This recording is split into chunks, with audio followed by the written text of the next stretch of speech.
Staring down the barrel of a $27.1 million fifth-year option for a guy with two bad shoulders and a suspension record? That's the brutal reality Ryan Poles dealing with today. We're in the exact window where you either go all in or you fail miserably. One wrong move, one bad mega contract handed out to a broken interior lineman, and this entire rebuild collapses straight into cap hell.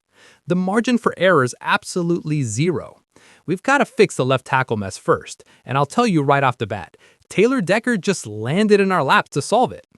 We're also breaking down the terrifying price tag on Trey Hendrickson in free agency, but you've got to stick around until the very end, because there's a two-time Pro Bowler, a guy we actually passed on in the draft, who's suddenly on the trade block.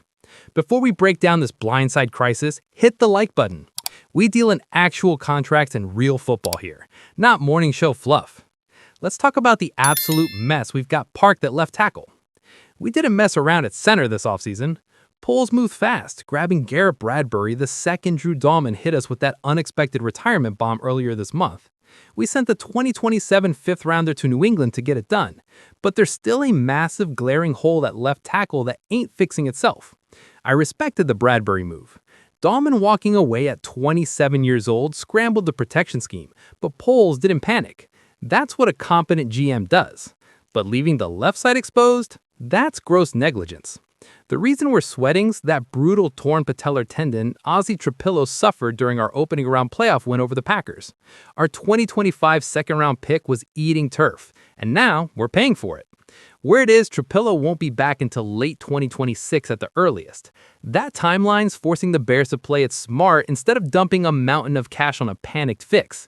Beating Green Bay had a steep price, and losing Ozzy was a tax.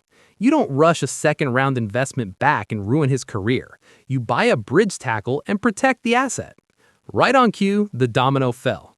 The Detroit Lions officially cut ties with Taylor Decker. He's our guy. The 10-year veteran spent his life in Detroit and made the Pro Bowl in 2024.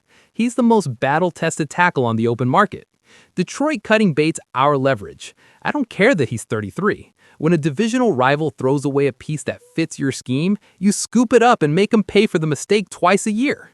Decker's a rental, but he knows Ben Johnson's system cold. Greg Amon at Fox Sports already connected the dots, saying Chicago's the perfect landing spot. Reuniting Decker with his old coach fixes the crisis overnight. He's coming off a year where he gave up just 2 sacks and 33 pressures over 551 pass-blocking snaps. PFF slapped him at 41st out of 89 tackles. Not elite, but functional. 2 sacks on 551 snaps? I'll take that over the turnstiles we've had before. We don't need prime Anthony Munoz. We just need a guy who won't get our primary investment killed. The media screaming about Rasheed Walker, the 2022 7th-rounder from Green Bay. They're projecting his value at a ridiculous $20 million a year on a 4-year deal. PFF ranked Walker 52nd, worse than Decker. $20 million a year for the 52nd ranked tackle? Absolutely not. That's how you lock yourself in cap hell. The Packers can keep their overpriced leftovers. Handing Walker a 4-year bag when Trapilo's just waiting to get healthy makes 0 sense. Decker's the one who takes the short-term deal. SpotTrack's projecting a 2-year, $21 million total structure. That's $9 or $10 million a season to bridge the gap. $10 million a year for a functioning blindside? Sign the paper. It keeps the cap clean for 2027 and keeps the QB standing. It's a logical business move. Then there's Braxton Jones. The former 5th-rounder has 44 starts for us and knows the locker room. SpotTrack puts his value at $9.5 million total on a 2-year deal. He's a familiar body, but let's be honest, he's a backup being forced into a premium starting role. If we go the discount route, we usually end up paying the difference in quarterback medical bills. Pay Decker, protect the window, and let's go win.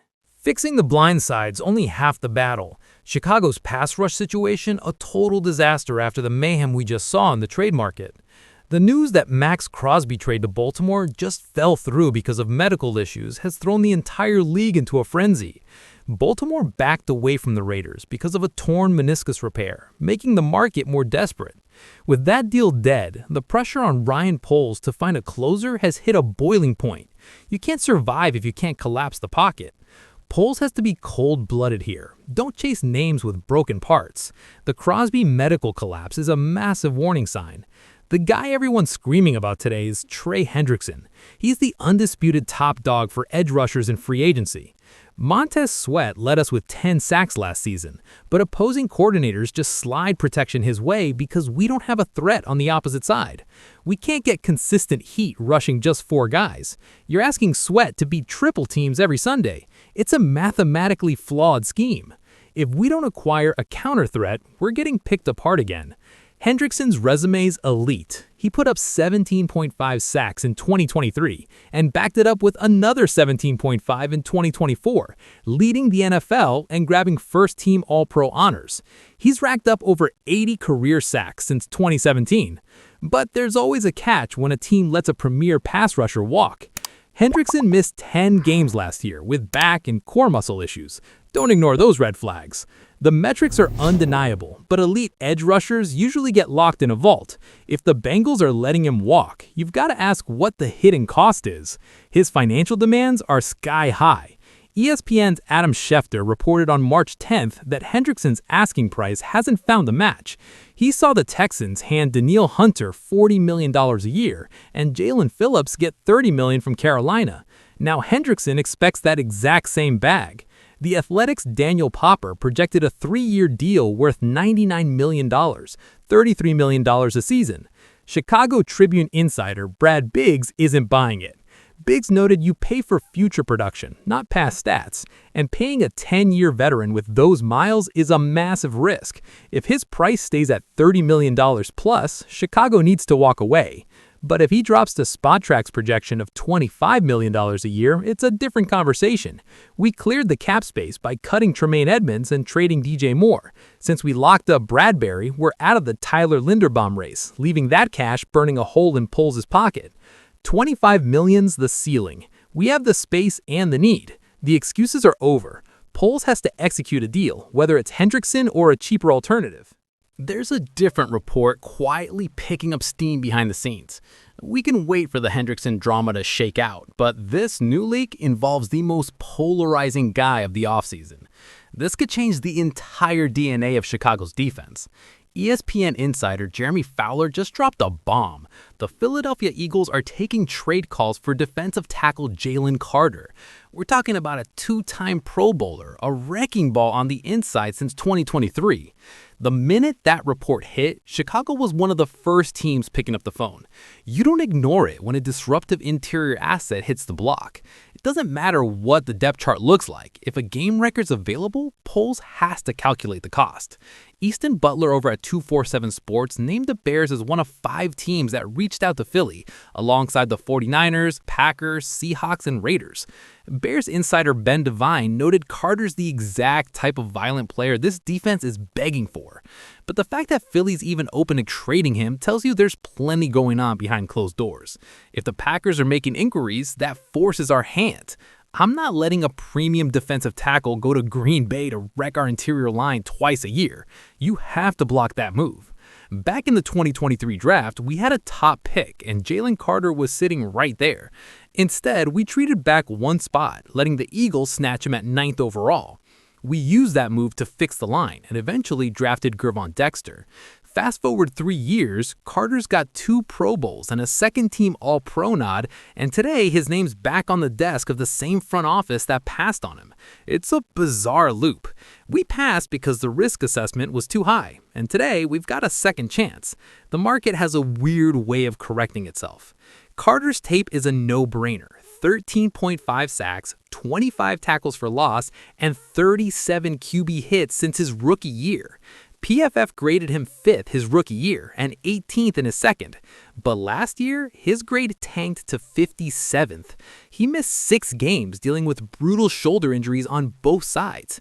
That medical history brings a massive level of risk Poles has to figure out before writing a check. Then there's the baggage. Before the draft, there was the vehicle incident in Athens. Then in 2025, he got a 1-game suspension and lost a chunk of money after a physical altercation with Cowboys QB Dak Prescott. Between the injuries, the suspension, and his $27.1 million 5th-year option, people think we can steal him at a discount. The Phillies facing a cap crunch after trying to keep their line together, and word is they refuse to extend him. The Eagles are facing a cap crunch. That's blood in the water. Poles needs to exploit their financial mass and dictate the terms.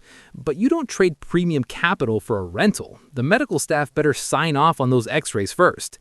Eagles GM Howie Roseman never loses a trade by accident. If he's willing to liquidate the 24-year-old former top pick, he's factored in a variable we don't see yet. If you stick Carter next to Montez Sweat, this defense becomes terrifying. But the risk could blow up in our faces. The raw data says yes, but the logic says you don't strap a $27.1 million cap hit to a player with failing shoulders and a suspension history. You don't gamble the franchise's flexibility on a coin flip. If you want to know where Poles is actually moving the money, hit that subscribe button. We're the ones keeping this front office honest, $1 at a time. See you in the next one.